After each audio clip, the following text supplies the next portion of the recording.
I bring you blessings from the ancient gods, the new gods, the old gods, from the ancient waters, the ancient spirits, from your ancestors, deities of your community, from the reminder.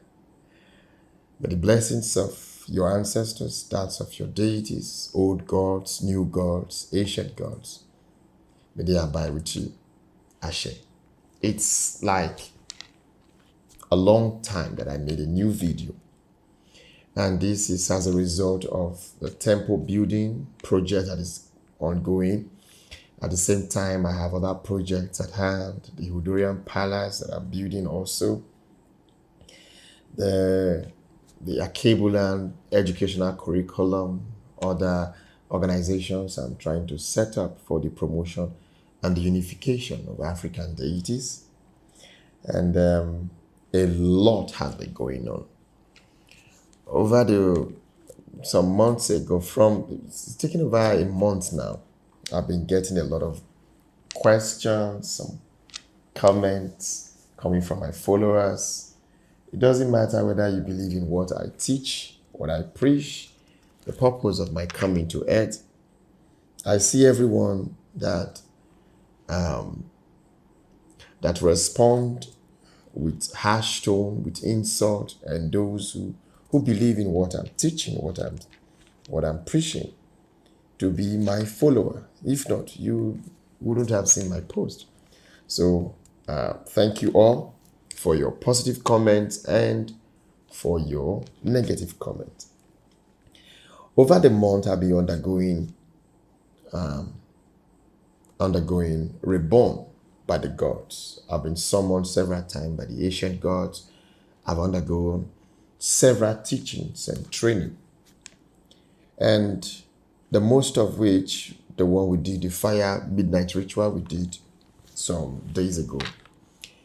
And the gods have opened my eyes to a lot of secrets. And as time goes on, I will be revealing as permitted. And then those that are not permitted for the public, that are made for select few, I will also reveal. But today I want to address a very beautiful issue that a lot of us have created so much misconception around: the African spirituality. On the internet today, we've been hearing a lot of things, a lot of ideologies, different people coming up to say this is African spirituality. To the extent that, to me, I feel that we are being laughed at, because everyone is trying to make their tribal or ethnic spirituality to represent the general African spirituality. For those who don't really know what African spirituality is all about, they use a word which is, the African spirituality is diverse. I'm talking about people who are even learned, people who have undergone, like people who've gone to school, they've studied, they've done a lot of research, and they use the word, the African spirituality is diverse. You know, the Igbo has their own, the Yoruba have their own, the Bini have their own, the Akan people, the Dogon people, all of these, they have their several diverse spirituality. It's what makes African spirituality beautiful. You know, it's only in Africa that we hear the word diversity is beautiful. Yes. That is the only place we hear the word diversity is beautiful. But a lot of damage has already been done to the continent, the people, Africa, that it will take the destruction of this whole world and a remolding, a recreation of a new species of us, an evolved species of us, for us to be able to attain the wishes of the gods. For that reason, over time, many messengers have been sent. Over time, many chosen ones have been sent. But the ignorance embedded within the essence of man grow every day. So it is very impossible to unite the spirituality of men. But we need to understand this, that let us be very careful when we talk about African spirituality, so we don't appear Afrocentric. This is because we need to note that as Africans, we are not better than the Caucasian. A lot of you may not want to understand, may not want to agree with what I'm saying, but it's the truth. The fact that you are an African man does not make you better than the Iceland man, than the British man, than the American, than the German, than those from the Scandinavians. No, it doesn't make you better than them. It only makes you unique in your own context, and also they are unique in their own context. We try to understand the history of mankind, and so many religion and belief systems have come up with so many diverse stories. Some are written on tablets, some on papyrus, some are written on words, some are through verbal, oral history. But at the end of the day, we need to understand that truth prevails. The fact that you are African does not make you better than the Caucasian, those from the Caucasus Mountains. That is it better, makes you better than the Scandinavians, the Ireland, those from Australia and the rest stuff. It don't make you unique, and they are unique in their own way. The African spirituality is not the Yoruba Oloko. It's not the Yoruba Ifa. It is not the Igbe of the Bini. It is not the water worship or the earth worship of the Igbo tribe. It is not the air worship of the Akan tribe. It is not the scar worship of what? Of the Dogon tribe. It is not the forest worship of the Kosan tribe, the Leo tribe. Now we're talking about the Nile worship of the Kemet, or the ancient worship of the Kush. We are talking about the original, first organized religion of the African people. And the first organized religion to have ever been formed on the surface of this earth was the worship of cow, the sacred animal. Over time, from one millennium to another, from one generation to another, from one era to another, the spirituality and the divinity of the animal cow has transcended beyond just the reverence, but it has gone into deep ethnic worship and recognition.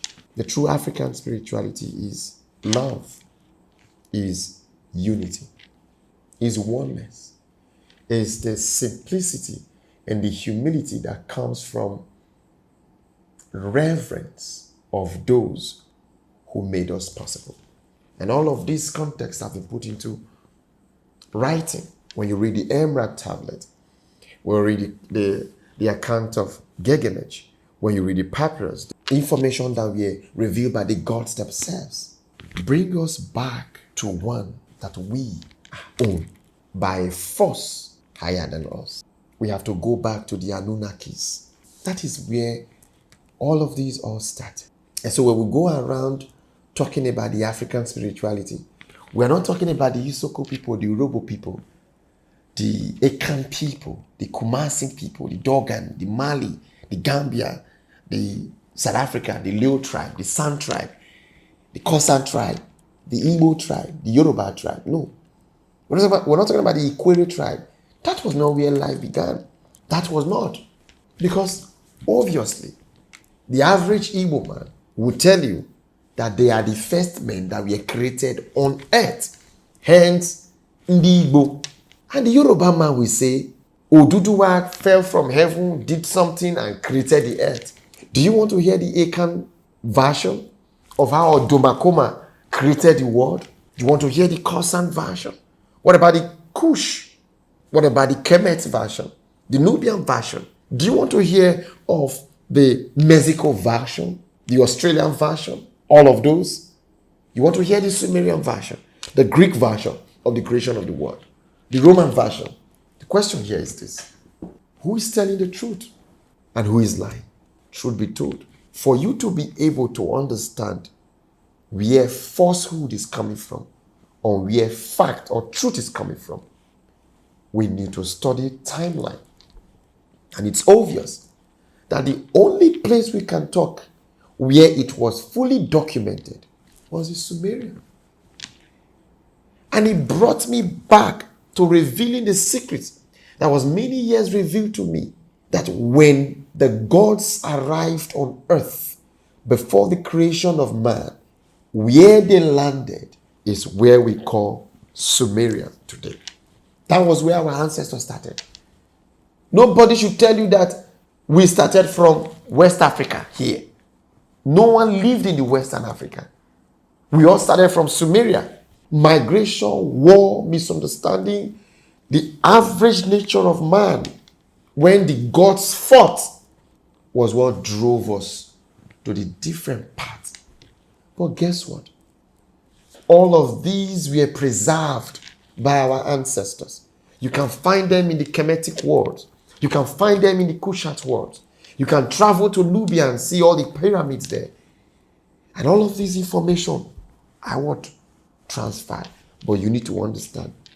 But when you tell story from one to another, there will always be imperfection. Yes. And more than 90% of what we believe today in Africa, 90% of what we believe in Africa is not the true African spirituality.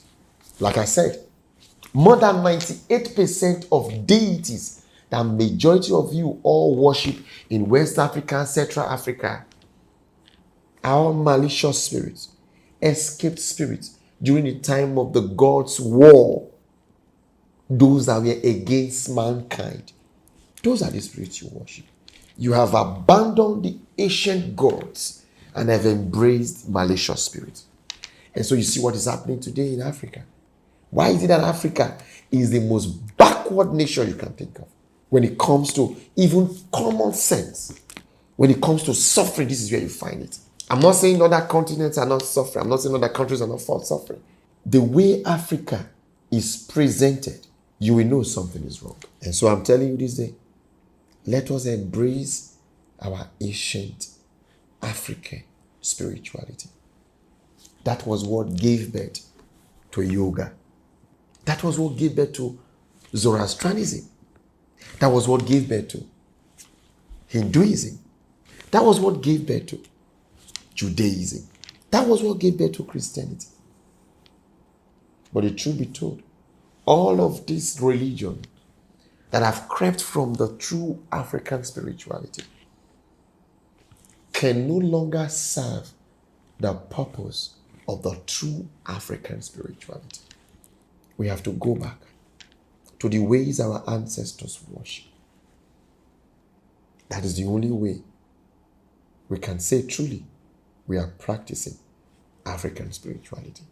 And any of you who you are interested in wanting to know more about the true African spirituality, my mentorship class strictly on learning pure African spirituality. It has nothing to do about wealth creation, wealth attraction. I'm not willing to open that WhatsApp group for now. I will be concentrating more on the true African spirituality. And as we embark on this, and I know a lot of you will understand where we have gone wrong. A lot of you you're going to abandon tribal supremacy, ethnic religious supremacy, because this has always been the problem. This has always been the problem.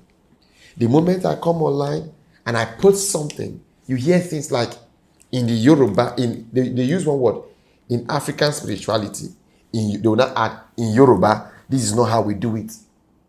Now you hear something like in African spirituality, in Igbo land, they will speak Igbo language in the comment section and talk about it. And I begin to wonder, is Yoruba spirituality the yardstick for African spirituality? Ask yourself. is the Igbo spirituality the yardstick for African spirituality? What about other ethnic groups? Is this not the purpose of any? So that men fight themselves. They feel supreme than each other. It's one of the major reasons why Africa is in total chaos. So you can chat me up on the number showing on your screen, and I will admit you to the mentorship class. Like I said, and I always say, it's a class for learning, and education is not free. There'll be a token for you to pay to be admitted for this 1 month mentorship on African spirituality. There I'm going to teach you about how the world was actually created. I'm going to teach you how first men, and all of these will be backed up with scientific discovery, archaeological research, history research, and I'll be giving you a complimentary translation of the Epic of Gilgamesh and the Emerald Tablet. There you'll be able to read stories about how a time came that flood was used to allegedly destroy the world. Obviously, we know that flood did not destroy the whole world, but it was a part, a section of the world where men lived. That was where the flood was sent to. And a lot of other stories. Somebody was asking the question, sir, if there is Adam and Eve in the Bible, then why are we hearing of Lilith? I'm going to explain all of those during the mentorship class. And if you have any question, you can bring it to the mentorship class. So, shout the number showing on your screen and register for the mentorship class. Thank you.